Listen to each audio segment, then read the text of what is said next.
Hello everybody, this is me Deepak Sahu And this is me, Darsh Kaustubh.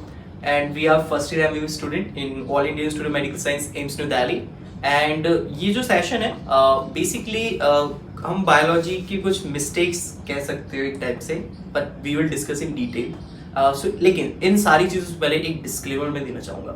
Disclaimer है कि NCERT में जितने भी लाइंस दिए गए हैं उन सभी को हमें सही मानना है नीट एग्जाम के लिए, क्योंकि नीट एग्जाम एनसीईआरटी के लाइंस को ही मानता है।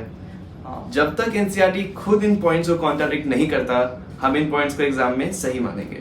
Okay, so one more thing I would like to add कि ये जितनी भी बातें हम बता रहे हैं, जैसे इस सेशन में हम कुछ ऐसी कंट्रोवर्सी लाइन पे भी डिस्कस करेंगे जो स्टूडेंट गलत परसीव कर लेते हैं, लेकिन उनका एनसीईआरटी क्या कहना चाहता है।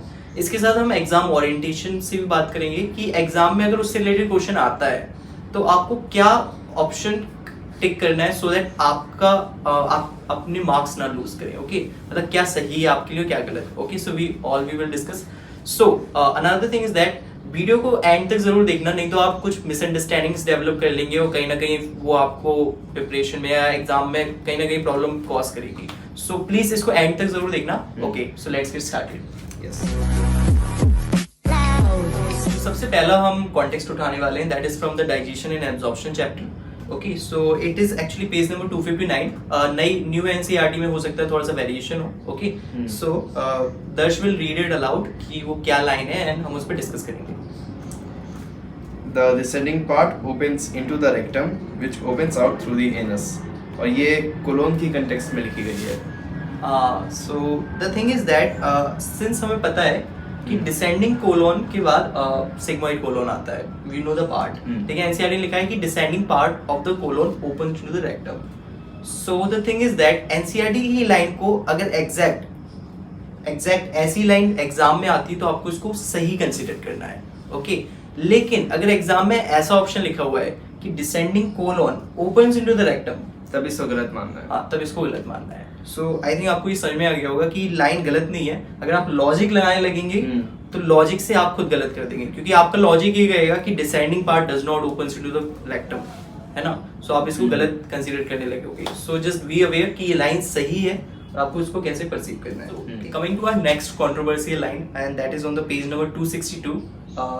दर्श, The pancreatic juice contains inactive enzymes, trypsinogen, chymotrypsinogen, procarboxypeptidases, amylases, lipases and nucleases. Okay, इस लाइन में आपको ये देखना है कि ट्रिप्सिनोजेन, काइमोट्रिप्सिनोजेन और प्रोकार्बोक्सीपेप्टिडेज ही इनएक्टिव एंजाइम्स हैं।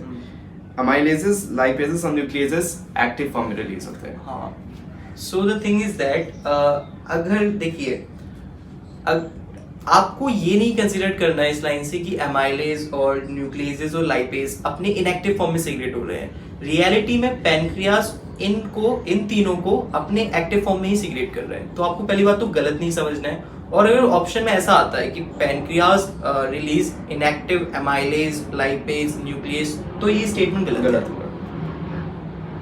पर अगर पहले की तीनों एंजाइम्स ट्रिप्सिनोजेन, काइमोट्रिप्सिनोजेन और प्रोकार्बोक्सीपेप्टिडेज भी लिखे हुए हैं तब आपको सही मानना है। हाँ, मतलब अगर ऑप्शन में वो चीजें पहले मेंशन हो जाती हैं कि ट्रिप्सिनोजेन, काइमोट्रिप्सिनोजेन, प्रोकार्बोक्सीपेप्टिडेजेस, तो फिर वो स्टेटमेंट सही हो जाएगा। So just be aware of it कि क्या लिखा है, क्या सही है क्या गलत है। तो just be very clear regarding it. So coming to our next controversial, और मैं कहूँगा ये थोड़ा सा इनकरेक्ट ही है, कंट्रोवर्शियल नहीं है, ये इनकरेक्ट है and that is on the page number 264।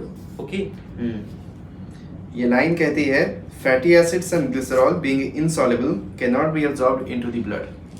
Okay, so आप लोगों को ग्लिसरॉल का डेफिनेटली फॉर्मूला पता है। मतलब glycerol is nothing but trihydroxypropene. Okay, and हमें पता है कि ग्लिसरॉल कितनी ज्यादा एबिलिटी रखता है बॉन्डिंग, हाइड्रोजन बॉन्ड बनाने की। तो glycerol actually water soluble compound है। आपने केमिस्ट्री में भी पढ़ा होगा। हाँ, ये चीज केमिस्ट्री में।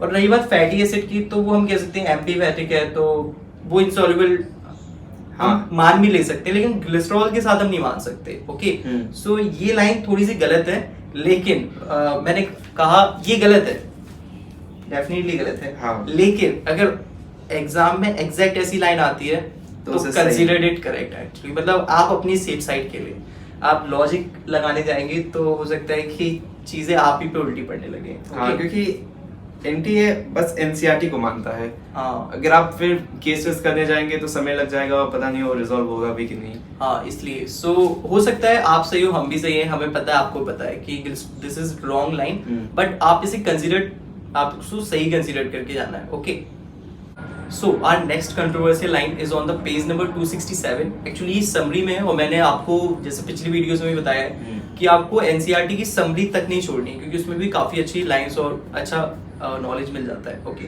सो दर्श, what is it? Most of the water is absorbed in the large intestine.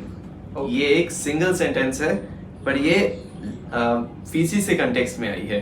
मतलब कि most of the water in the faeces is absorbed in the large intestine.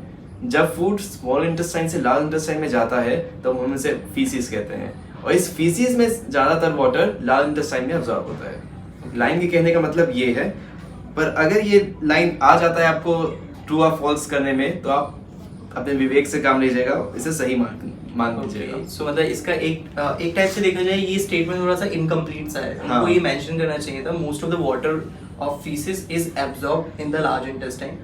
एक कॉन्टेक्स्ट ये भी हो सकता है जो सही है एक्चुअली देखा जाए, सिंस हमें पता है कि लार्ज इंटेस्टाइन में बहुत सारी चीजें नहीं एब्जॉर्ब होती। एब्जॉर्प्शन सबसे ज्यादा कम लार्ज इंटेस्टाइन में होता है। सो द थिंग इज दैट जो चीज सबसे ज्यादा एब्जॉर्ब हो रही है लार्ज इंटेस्टाइन में, दैट इज वाटर। तो ये कॉन्टेक्स्ट दो तरीके से एक्सप्लेन किया जा सकता है। जो स्टूडेंट समझते हैं उनको ही लगता है कि पूरे एलिमेंट्री कैनाल में सबसे ज्यादा वाटर का एब्जॉर्प्शन लार्ज इंटेस्टाइन में होता है, जो बिल्कुल गलत है, क्योंकि हमें पता है सबसे ज्यादा most absorption site small intestine होती है।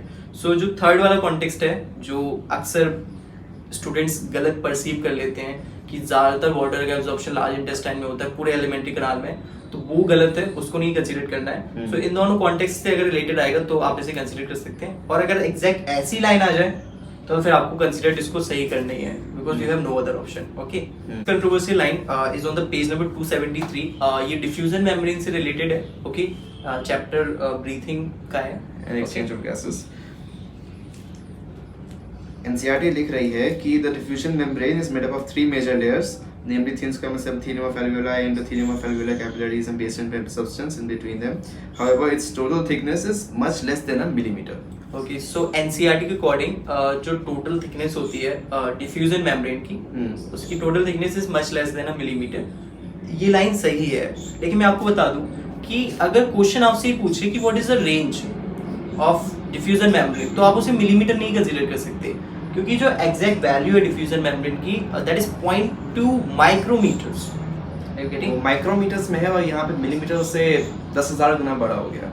तो आप उसे मिलीमीटर से मत कंसीडर कीजिएगा, उसको micrometre, the correct one is micrometre. हाँ, क्योंकि एनसीईआरटी ने मच लेस देन लिखा है, तो इसका मतलब मच लेस से बहुत ज्यादा लेस है एक्चुअली, क्योंकि हमको 10,000 के ऑर्डर पे जाना पड़ेगा। Okay, so that is in the range of micrometer.